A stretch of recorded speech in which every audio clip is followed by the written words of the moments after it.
வணக்கம். பாண்டியன் ஸ்டோர் சீரியலில் ராஜி அழுகுறாங்க. இந்த மாதிரிலாம் நடக்கும்னு நான் எதிர்பார்க்கல. அம்மா விழுந்துட்டாங்கன்னு தான் நான் போயிட்டு அந்த இடத்துல போனதுக்கப்புறம் அவங்களாம் வந்துட்டாங்க. இவ்வளோ தூரம் வந்துடுச்சுன்ட்டு அதுக்காக எங்கள் அப்பாவை அவன் அடிப்பானான்ட்டு கதிர் கோவப்படுறாரு. அது தெரியாது தான் பட்டுடுச்சுன்ட்டு இவங்க சொல்கிறாங்க. அப்போது அதுக்காக அவன் இஷ்டத்துக்கு அப்படியே பண்ணிட்டு இருப்பான, பெரும் சின்னன்னு பார்க்காம அடிக்க மாட்டானான்ட்டு. நாங்கள் போனதுனால தான் இந்த மாதிரி இந்த அளவுக்கு ஆகணும்னு எனக்கு தெரியாதுன்ட்டு ராஜி அழுகுறாங்க. நீ போயிட்டு உங்கள் அம்மா விழுந்ததை பார்த்ததுக்கப்புறம் உன்னால் எப்படி சும்மா இருக்க முடியும்? நீ போனது தப்பு இல்லைம்மா, பொண்ணுங்கன்னு கூட பார்க்காம கை வச்சுது அவன் தான் தப்புன்னுட்டு. அவன் எப்படி எங்கள் அப்பா அடிக்கலான்ட்டு நானும் சொல்லிக்கிட்டு இருக்கேன். கை தவறி பட்டுடுச்சுன்ட்டு. ஏன்டா நீ அவ்வளோ தூரம் சொல்ல கேட்காம ரெண்டு பக்கம் ஆளாளுக்கு திரும்ப சண்டை போட்டுட்டு இருந்தா எப்படி? இப்படியே தான் கடைசி வேரில் இருக்கணுமா?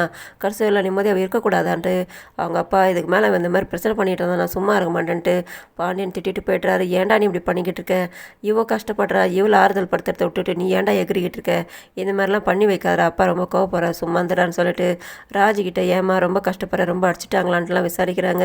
இல்லைன்னுட்டு இவங்க அழுதுகிட்டு உள்ளே போய்ட்றாங்க. இதே நேரத்தில் ராஜி வீட்டில் அவங்க சித்தி குமாருக்கு திட்டுறாங்க. அவள் மேலே போயிட்டு கை வைக்கிற பொம்பளை பொண்ணு மேலே. இப்போ அவள் இன்னொருத்தனோட பொண்டாட்டி அடுத்த வீட்டு மருமகன் எப்படா போயிட்டு அவன் மேலே கை வைக்கலான்ட்டு அவங்க அம்மாவும் பாட்டியும் திட்டுறாங்க. அதை பார்த்ததும் அவள் இந்த வீட்டுக்கு வந்து சேர்ந்துக்குவா, அவள் நமக்கு எவ்வளோலாம் வேலை பண்ணிட்டு போயிருக்கா, நம்ம எப்படியெல்லாம் அசிங்கப்பட்டு அந்த வீட்டுக்கு வந்தால் சும்மா விட்டுருமான்ட்டு.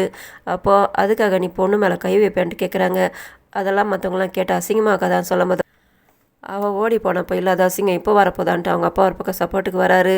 அவங்க அம்மா சொல்கிறாங்க, என்ன நீங்கள் அவங்கெல்லாம் அப்படி திட்டிகிட்டு இருக்காங்க, நம்ம போட்டு கண்டவெல்லாம் அடிச்சுக்கிட்டு இருக்கா, நீங்கள் வேடிக்கை தான் பார்ப்பீங்களான்ட்டு ராஜோட அம்மா அவங்க அப்பா கிட்ட சொல்லும்போது அதை கேட்டு மற்றவங்களாம் ஷாக் ஆகுறாங்க. என்ன நீ, நான் உங்களை அம்மா நினச்சிட்டு இருந்தேன், அவள் ஓடி போட்டப்போ நம்ம எப்படியெல்லாம் அலைஞ்சோம் தெரிஞ்சோம், என் பையன் எப்படியெல்லாம் அலைஞ்சோம் தெரிஞ்சோம், தங்கச்சின்னிட்டு நாங்களாம் உங்களுக்கு கண்டவமாக போயிட்டுமா, நான் உங்களை அம்மா மாதிரி நினச்சேன்ட்டு அவர் சொல்கிறாரு. அதை கேட்டது இவங்க ஷாக் ஆகுறாங்க. அந்த நேரத்தில் ராஜோட பாட்டி வராங்க. இவன் விழுந்துட்டான் தான் பதறி போயிட்டா, ஓடியாந்தா, அதுவும் ஒரு பாசம். இப்போ அவள் பொண்ணுக்கு சப்போர்ட் பண்ணி பேசுகிறா, அதுவும் ஒரு பாசம்டா. அதுக்காக நீ ஏன்டா இதை பெருசுப்படுத்துறானிட்டு நாங்கள் கண்டவங்களா போயிட்டுமான்ட்டு. என்னங்க நீங்கள் எல்லாத்தையும் வேடிக்கை தான் பார்த்துட்டு இருப்பீங்களா? கண்டவங்களா என் பொண்ணு அடிக்கிறது என்னால் பார்த்துட்டு சும்மா இருக்க முடியான்ட்டு ராஜோட அம்மா திரும்ப ஒரு தடவை சொல்கிறாங்க. அதை கேட்டதும் அவங்க சித்தப்பா கை தட்டி சிரிக்கிறாரு. நானும் எதிர்பார்த்தேன், நீங்கள் என்ன இருந்தாலும் எங்களை பிரித்து தானே பேசுகிறீங்க, இந்த வீட்டில் நாங்களாம் உங்களுக்கு கண்டவமாக போயிட்டுமானிட்டு. உங்களுக்கு தேவைப்படும் போது நாங்கள் வேணும், தேவையில்லாத போது உங்கள் பொண்ணுன்ட்டு நீங்கள் பிரித்து பேசிட்டு பண்ணி வச்சுட்டு போனதெல்லாம் சரியில்லை, என் பையன் அடிச்சிட்டான்றது உங்களுக்கு தப்பாக போச்சான்ட்டு. அது நேரத்தில் என்னென்ன இவங்க இப்படியெல்லாம் சொல்லிக்கிட்டு இருக்காங்க, இது சரின்ட்டு நீங்கள் சொல்கிறீங்களான்ட்டு அவரு அவங்க அண்ணனை கேட்குறாரு. அதை பார்த்தது ராஜோட அப்பா அவங்க அம்மாவுக்கு அடிச்சிட்றாரு. அதை பார்த்து எல்லோரும் பதறி போகிறாங்க.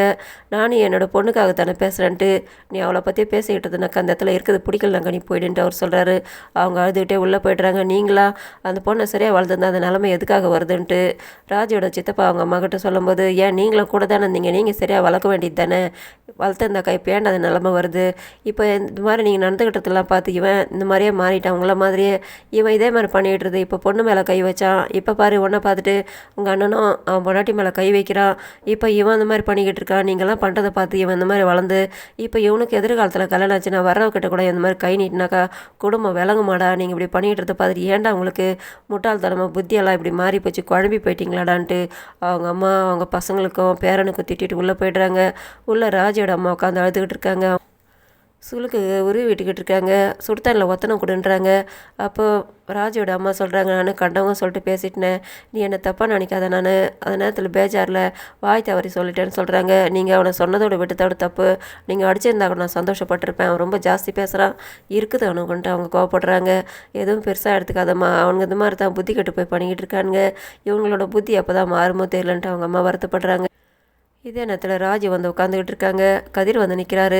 இவங்க தயங்கிக்கிட்டு உட்காந்துக்கிட்டு இருக்காங்க. அவர் திரும்புகிறாரு. அப்போ இவங்க கட்டில் மேலே உட்காந்துக்கிட்டு இருக்கிறதுக்காகத்தான் அவர் வந்து நிற்கிறாரு. நோண்டிட்டு இவங்க எழுந்துக்கிறாங்க. பரவாயில்ல உட்காரன்ட்டு. ரொம்ப அடிச்சிட்டாங்களான்னு கேட்கும்போது இவங்க அமைதியாக அழுதுகிட்டு இருக்காங்க. சரி நீ இரு, நான் போகிறேன், நீ ரெஸ்ட் எடுன்ட்டு அவர் தண்ணியும் ஒரு ஆப்பல் எடுத்து வந்து வச்சுட்டு போகிறாரு. இவங்க அங்கேயே உட்காந்து அழுதுகிட்டு இருக்காங்க. இதே நேரத்தில் மீனாவும் கோமத்தியும் சமையல் செய்கிறதுக்காக வராங்க.